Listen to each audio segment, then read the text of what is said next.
Ah oui, moi je me suis spécialisé sur l'historique de Marie-Galante, hein, et je fais toutes mes recherches aux archives de la Guadeloupe. Bon, des fois, quand on ne trouve pas quelque chose, bon, on peut aller aux archives nationales à Aix-en-Provence. Ou des fois, je vais dans d'autres archives qui se trouvent dans les départements en France. Oui, ça dépend où on peut les trouver. Alors, c'est toute l'histoire des communes de Grandbourg, Capesterre et Saint-Louis. Tous les maires qui sont passés à Marie-Galante, depuis qu'on a institué le conseil municipal, c'est-à-dire en 1838. Alors, on a tous les maires depuis 1938 qui sont passés à Marie-Galante, depuis l'esclavage jusqu'à la départementalisation de 2008. Alors, toute l'histoire de Marie-Galante se trouve dans ces deux bouquins.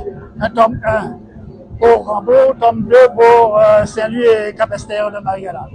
Ah oui, c'est très long, parce qu'il faut compiler toutes les archives qui parlent de Marie-Galante. Hein.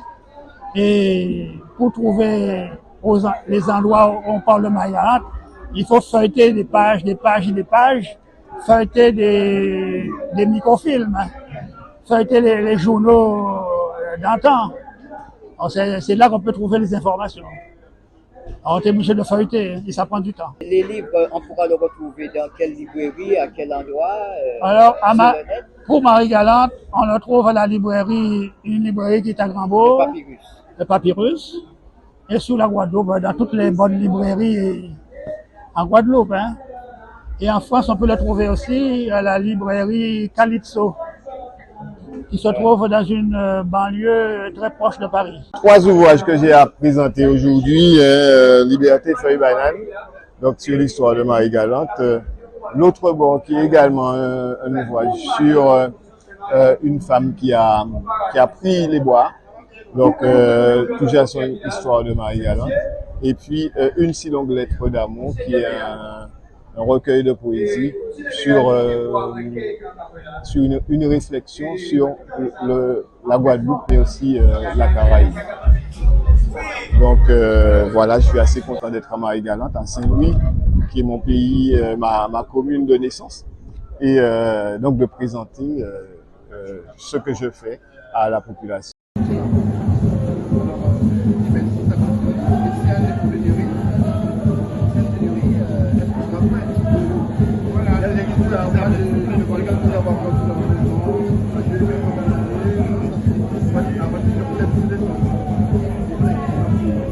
J'ai une formation en agrodéveloppement international dans une école d'ingénieurs et j'ai travaillé pendant une vingtaine d'années dans le milieu agricole à la SAFER, puis à la Chambre d'agriculture, où j'étais chef de projet de réforme foncière.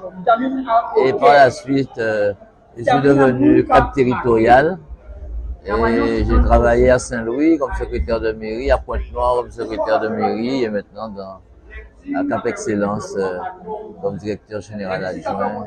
C'est pour le livre, mais c'est déjà le fait que bon, j'ai travaillé à Saint-Louis, hein, j'ai eu de très beaux souvenirs à Saint-Louis, un cadre qui est très agréable hein, et qu'il y a un potentiel de développement qui existe et qui mérite qu'on s'y attarde et qu'on puisse porter toute l'attention qui s'y doit.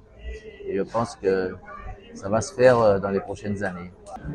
Je suis environnementaliste, spécialiste dans des problèmes d'environnement, déchets, eau et l'agriculture également.